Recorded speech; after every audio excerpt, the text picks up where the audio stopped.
Yeah, so welcome to another video where we're going to be looking at the YCharts Peter Lynch universe. YCharts will screen for Peter Lynch like stocks through metrics like whether or not the company is small cap, how low the PEG ratio is, whether or not it has a reasonable debt to equity ratio, and has some kind of a dividend. Yeah, so in other videos, I've looked at a few of these other previous companies, but today we're going to be looking at Janus Henderson Group. The ticker symbol is JHG. And again, I don't really know a lot about all of these stocks that are been screened by YCharts, but so this is just a quick overview. It's more of a kind of just like a jumping off point for ideas for possible investments. If you're thinking about investing in this, make sure you do your own due diligence. But yeah, anyways, with that, YCharts, the Y rating is attractive. The value score is 9 out of 10. The fundamental score is 10 out of 10. The valuation historical multiple is negative 7.57%. In the profile, it says Janus Henderson Group provides investment management services to retail intermediary, self-directed, and institutional clients.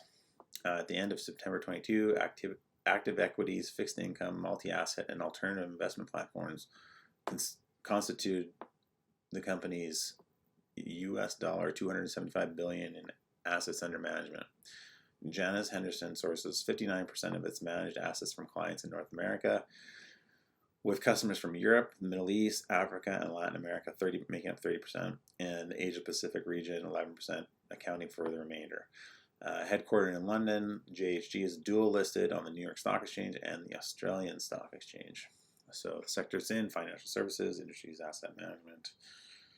It has a market cap of $5 billion, dividend yield of 5.91%, revenue 5-year growth of 22.13%, revenue quarterly year-over-year growth negative 25.39%. This seems pretty typical of a lot of these kind of financial services companies of late. Yeah, EPS diluted 5-year growth 16.68%. EPS diluted quarterly year-over-year growth negative 43%. The debt to equity ratio is 0.0726. Return on equity is 9.22%, and it has a PE ratio of 12.42. So looking at some of the key stats here, on the balance sheet, it has cash and short-term investments of $1.3 billion. It has in long-term debt $308.2 million. Free cash flow $689.2 million. Yeah, the PE ratio is 12.44. PEG ratio is none to speak of.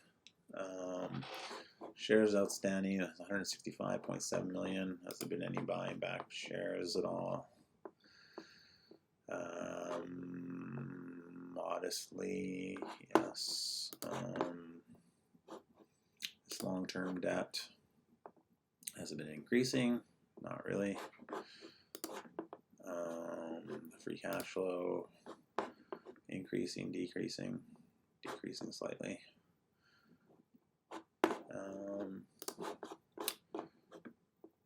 Yeah, that's what's the name of this company? Janus Henderson Group. I mean, this seems like a kind of a theme going through a lot of these financial services companies, is that lately they haven't been doing too well because obviously the stock market also hasn't been doing too well.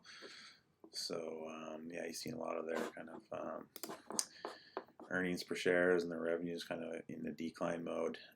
But maybe things are going to be turning around for these companies somewhat soon. It looks like as far as price goes, this is doing slightly better than it has been in the last year or so.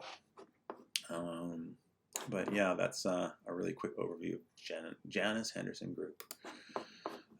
If you're interested in keeping up to date with what's happening with this YCharts Peter Lynch universe, check out my website, peterlynchinvestor.com. If you subscribe to the newsletter there, I'll send you updates with this Peter Lynch universe. and or yeah, you subscribe to this channel. I'm going to be doing more of these videos with routine updates to the Peter Lynch universe, and yeah, stay tuned for some more videos. Thanks very much.